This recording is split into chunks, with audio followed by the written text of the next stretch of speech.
구약성경 993페이지입니다. 이사야 24장 1절에서 13절까지의 말씀입니다.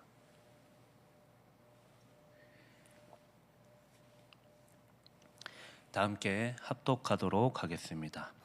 보라, 여호와께서 땅을 공허하게 하시며 황폐하게 하시며 지면을 뒤집어 엎으시고 그 주민을 흩으시리니 백성과 제사장이 같을 것이며 종과 상전이 같을 것이며 여종과 여주인이 같을 것이며 사는 자와 파는 자가 같을 것이며 빌려주는 자와 빌리는 자가 같을 것이며 이자를 받는 자와 이자를 내는 자가 같을 것이라. 땅이 온전히 공허하게 되고 온전히 황무하게 되리라. 여호와께서 이 말씀을 하셨느니라. 땅이 슬퍼하고 쇠잔하며 세계가 쇠약하고 쇠잔하며 세상 백성 중에 높은 자가 쇠약하며 땅이 또한 그 주민 아래서 더럽게 되었으니 이는 그들이 율법을 범하며 율례를 어기며 영원한 언약을 깨뜨렸음이라. 그러므로 저주가 땅을 삼켰고 그 중에 사는 자들이 정죄함을 당하였고 땅의 주민이 불타서 남은 자가 적도다. 새 포도즙이 슬퍼하고 포도나무가 쇠잔하며 마음이 즐겁던 자가 다 탄식하며 솟구치는 기쁨이 그치고 즐거워하는 자의 소리가 끊어지고 수금 타는 기쁨이 그쳤으며 노래하면서 포도주를 마시지 못하고 독주는 그 마시는 자에게 쓰게 될 것이라. 약탈을 당한 성읍이 허물어지고 집마다 닫혀서 들어가는 자가 없으며 포도주가 없으므로 거리에서 부르짖으며 모든 즐거움이 사라졌으며 땅의 기쁨이 소멸되었도다. 성읍이 황무하고 성문이 파괴되었느니라. 세계의 민족 중에 이러한 일이 있으리니 곧 갈람나무를 흔듦 같고 포도를 거둔 후에 그 남은 것을 줌 같은 것이니라. 아멘. 오늘 우리가 함께 읽은 이사야 24장 1절에서 13절까지의 내용은 하나님의 말씀을 따르지 않는 세상을 향한 심판을 선포하는 내용입니다. 지금까지 이사야 선지자는 1장에서 12장까지의 말씀에서 이스라엘과 유다에 대한 심판을 선포하셨습니다. 그리고 이사야 13장에서 23장까지의 말씀에서는 이방 열국에 대한 심판을 나라별로 선포하였습니다. 이제 24장부터 온 땅과 그 주민들에게 임할 하나님의 심판을 묘사하고 있습니다. 오늘 우리가 읽은 1절에서 6절까지의 말씀에서는 하나님께서 심판을 받는 세상의 땅이 어떻게 황폐화될 것인지를 묘사하고 있습니다. 하나님께서 모든 것을 공허하게 하실 것이며 초토화시킬 것입니다. 온 세상이 뒤틀리고 뒤집히는 모습을 우리에게 보여주실 것입니다. 나아가 이 심판은 가장 높은 자와 낮은 자 중 아무도 피하지 못할 것입니다. 왜냐하면 신분과 직분에 상관없이 그들이 심판을 받을 것이기 때문입니다. 2절에서 말했듯이 백성과 제사장, 종과 상전, 여종과 주인이 같을 것이며 사고 파는 자, 빌려주고 받는 자, 이자 받는 자와 내는 자가 동등할 것입니다.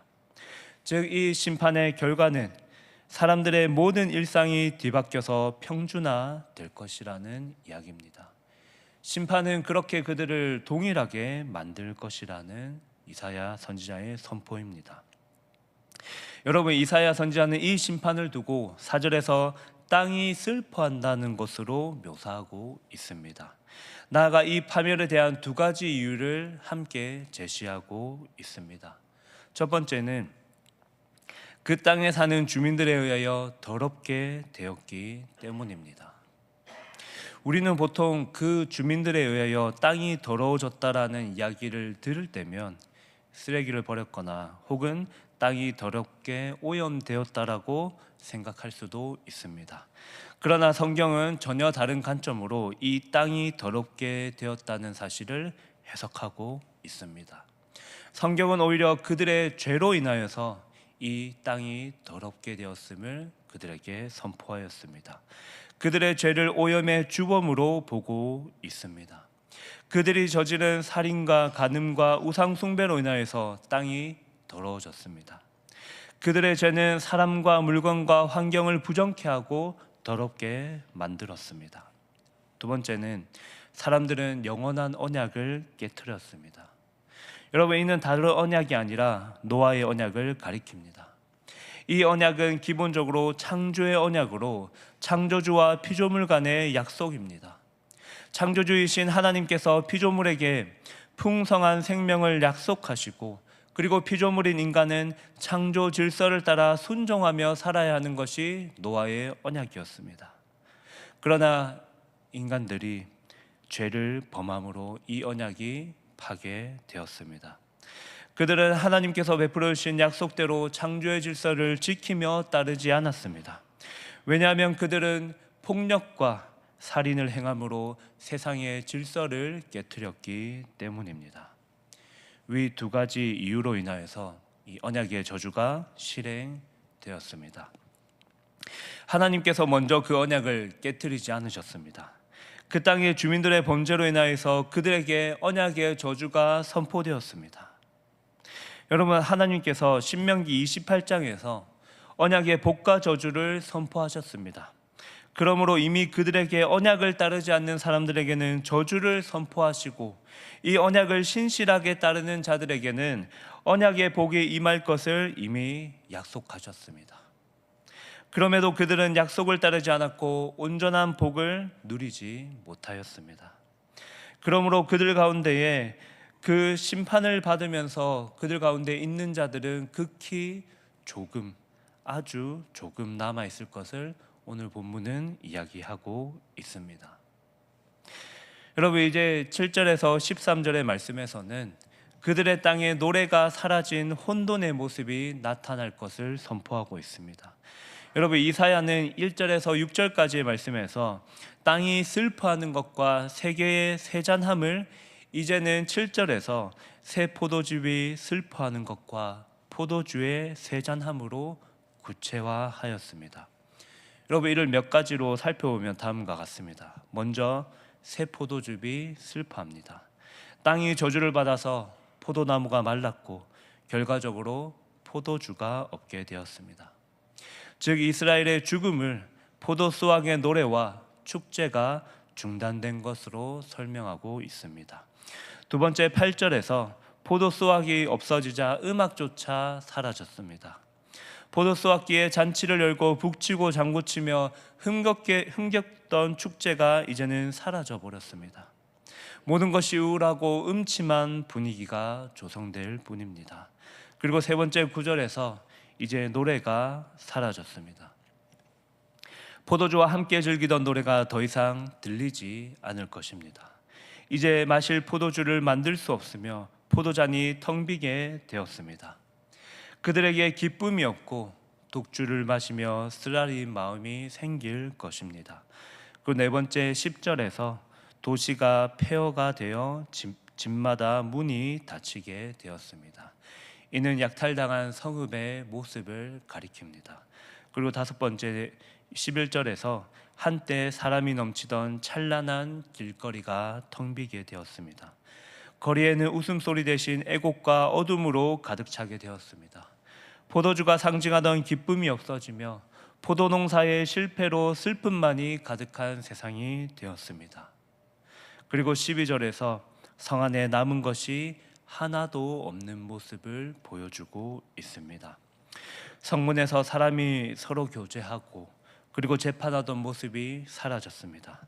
도시는 텅텅 비었고 모든 것이 무너져 내렸습니다. 여러분, 하나님의 심판은 구체적으로 나타날 것입니다. 하나님의 약속을 따르지 않고 자신의 옳은 뜻대로 따라 살아가는 사람들, 그리고 하나님의 언약을 무시하며 살아가는 사람들에게 반드시 심판이 있을 것을 선포하고 있습니다. 그러나 이런 말씀들 중에도 정말 중요한 사실이 있습니다. 오늘 본문 13절을 보면 모든 것을 심판하시는 중에도 하나님의 남은 자들을 위해 베풀어 주시는 은혜가 있을 것입니다. 왜냐하면 13절에서 하나님께서 모든 것을 심판하셨지만 하나님의 씨가 일부 남게 될 것을 선포하셨기 때문입니다. 갈람나무가 흔들릴 때일지라도 여전히 그 열매가 약간 남으며 포도 수확 후에도 몇몇 포도는 남게 될 것입니다. 마찬가지로 모든 땅에 임할 심판 중에도 적은 수의 경건한 자들이 하나님의 은혜를 입게 될 것입니다. 물론 그 숫자는 멸망받을 사람들에 비하면 매우 적을 것입니다. 그러나 하나님께서는 심판하시는 중에도 신명기 28장에서 약속하셨듯이 하나님의 약속을 따르는 사람들을 내버려 두시지 않을 것입니다. 여러분, 하나님께서 남은 자들을 통하여 약속을 성취하실 것입니다. 이 노아와 맺으셨던 하나님께서 남은 자들을 통하여 약속을 성취하실 것입니다. 수많은 사람들의 모습 때문이 아니라 약속을 따르는 남은 자들을 통하여 하나님의 약속이 반드시 성취될 것입니다.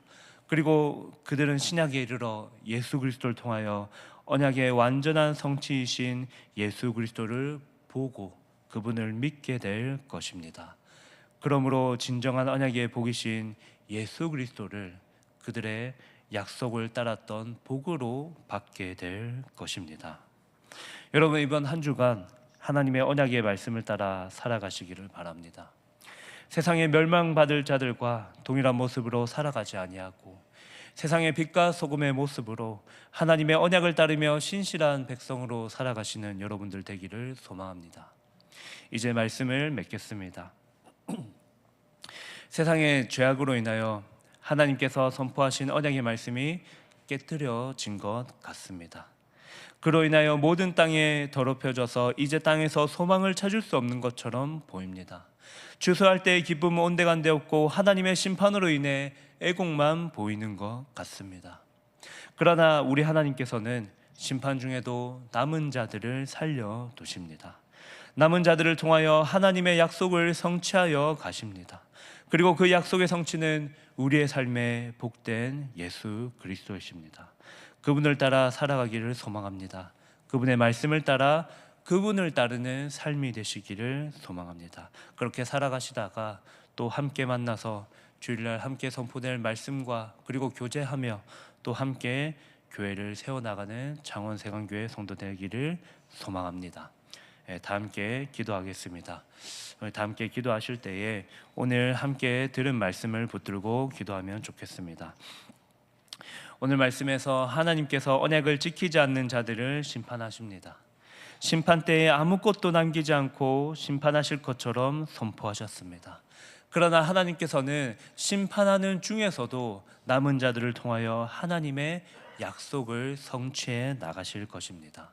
하나님의 언약을 지키는 자, 하나님의 언약을 따르는 사람들을 통하여서 하나님께서 약속을 지키며 따라가게 하실 것입니다.